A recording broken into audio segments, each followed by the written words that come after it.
बाकी 3 क्लासेस में हमने कई सारे टॉपिक्स को कवर किया है, जहाँ पे हमने संविधान सभा, कैबिनेट मिशन, संविधान के विकास और संविधान के प्रमुख विशेषताओं को पढ़ा था।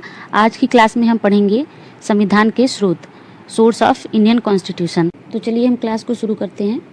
हमारा पहला पॉइंट है भारतीय शासन अधिनियम 1935। तो मैंने आपको ये पहले भी पढ़ाया था कि भारत के संविधान को 1935 के अधिनियम की कॉपी बोला जाता है।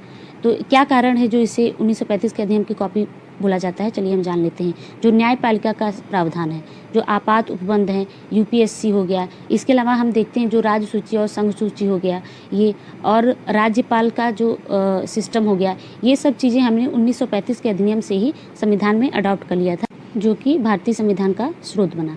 चलिए अगला पॉइंट हम देख लेते हैं। अगला क्या स्रोत है, तो हम देखते हैं ब्रिटेन से हम देखते हैं हमने क्या क्या ब्रिटेन के संविधान से क्या क्या चीज़ें ली हैं। तो संसदीय शासन प्रणाली, जो पार्लियामेंट्री फॉर्म ऑफ गवर्नमेंट है, हम देखते हैं कि जो गवर्नमेंट होती है वो गवर्नमेंट जो होती है वो 2 तरीके की होती है, एक होती है पार्लियामेंट्री और एक होती है प्रेसिडेंशियल। तो प्रेसिडेंशियल सिस्टम जो है वो हम देखते हैं कि प्रेसिडेंट का जो शासन होता है वही मुख्य होता है। जैसे यूएसए में हम देखते हैं, अमेरिका में राष्ट्रपति का शासन होता है, लेकिन हम देखेंगे ब्रिटेन में प्रधानमंत्री ही शासक होता है। जिस तरीके और उसी प्रावधान को हमने अपनाया और हमारे यहाँ भी प्रधानमंत्री का शासन होता है, जिसे हम पार्लियामेंट्री फॉर्म ऑफ गवर्नमेंट बोलते हैं, जहाँ पे पार्लियामेंट होती है और पार्लियामेंट के द्वारा ही विधि का निर्माण किया जाता है।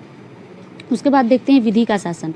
हमारे देश में विधि का शासन है, विधि से बढ़कर जो विधि का शासन हुआ, मतलब कि कानून जो संविधान में लिखे हुए हैं उनसे बढ़कर कोई भी कानून नहीं होगा। जैसे अगर हम देखें कि कोई हिंदू एक्ट लाके उसके हिसाब से देश को चलाएं तो ये पॉसिबल नहीं है, या शरीयत के हिसाब से भारत पर शासन किया जाए, ये सब चीज़ें पॉसिबल नहीं है। हमारे यहाँ विधि का शासन है और संविधान के द्वारा ही देश को चलाया जाता है। उसके बाद है एकल नागरिकता। एकल नागरिकता का प्रावधान भी हमने ब्रिटेन से लिया है। मैंने ये आपको पहले भी बताया था, जो संविधान की विशेषताएं मैंने बताया था, तो आपको मैंने ये बताया था कि एकल नागरिकता हमने ब्रिटेन से लिया है, जहाँ पे हर भारतीय को केवल एक ही नागरिकता मिलती है, वो है भारतीय होने की नागरिकता। उसके बाद हम देखते हैं यूएसए से हमने क्या लिया है, अमेरिका से हमने क्या क्या चीज़ें अपने संविधान में ली हैं। मूल अधिकार हमने अमेरिका से लिया है।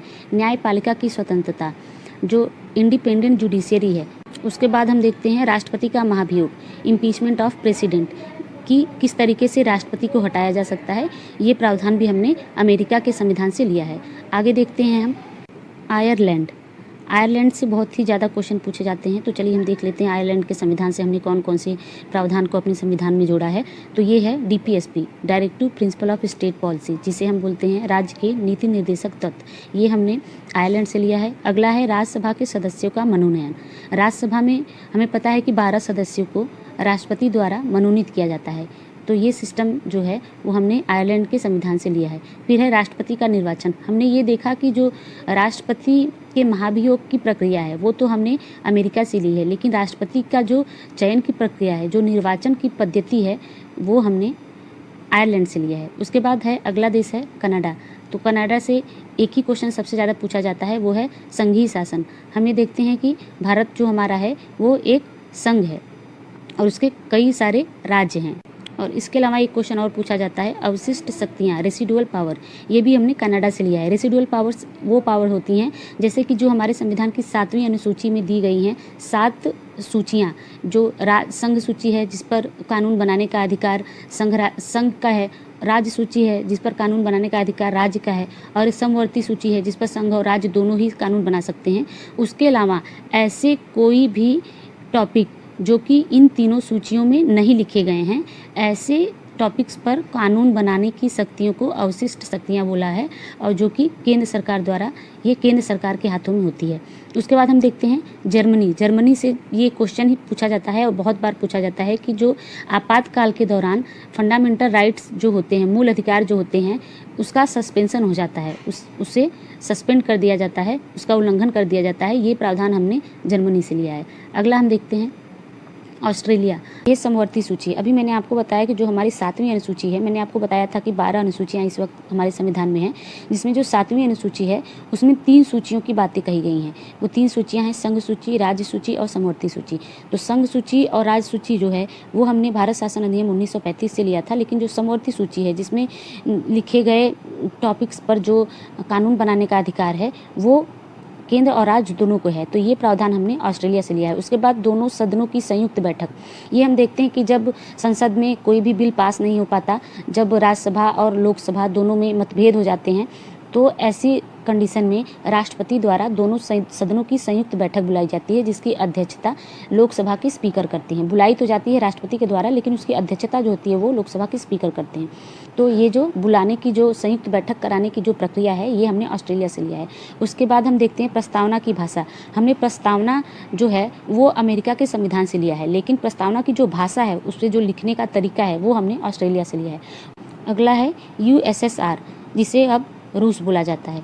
तो मैंने आपको ये पहले भी बताया था कि मूल कर्तव्य जो है वो 42वें संविधान संशोधन द्वारा 1976 में हमारे संविधान में जोड़ा गया था, जो कि भाग 4 के क में इसे रखा गया है।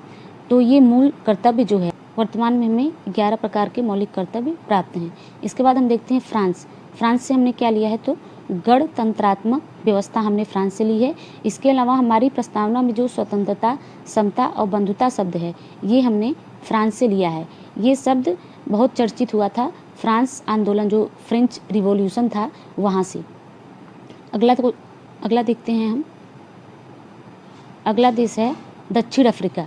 दक्षिण अफ्रीका से हमने क्या लिया है, तो दक्षिण अफ्रीका से हमने संविधान के संशोधन की प्रक्रिया जो है, जिसे आर्टिकल 368 में रखा गया है संविधान संशोधन, हमने दक्षिण अफ्रीका से लिया है। उसके बाद आता है जापान।